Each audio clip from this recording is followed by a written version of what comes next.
Have you ever waited so long for something that you almost stopped believing it would ever happen? That's Sarah's story. God promised her and her husband Abraham a child.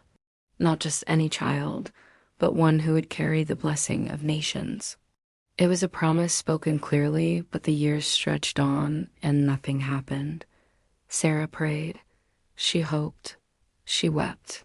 But as the seasons changed, so did her heart. Her hair turned gray, her body grew old, and little by little, hope began to fade.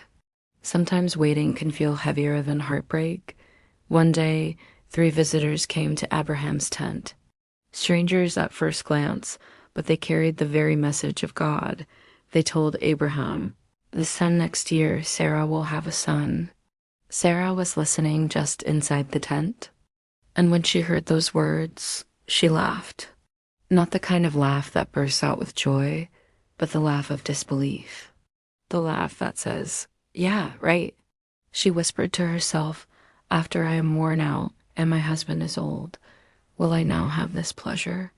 Haven't we all been there? When the promise feels too late, when the dream feels too far gone, when our hearts whisper, "It's impossible." But God answered Sarah's laughter with a question. Is anything too hard for the Lord? He wasn't moved by her doubt. He didn't withdraw his promise because of her disbelief. His word stood firm. And just as he said, a year later, Sarah's arms held her newborn son. She named him Isaac, and Isaac means laughter. But this time, Sarah's laughter was different. Not bitter, not doubtful. It was joy overflowing and unstoppable. She said, "God has brought me laughter, and everyone who hears about this will laugh with me." The same tent that once echoed with doubt was now filled with celebration. Sarah's story reminds us that God's promises do not expire. His timeline may not match ours, but his word always stands.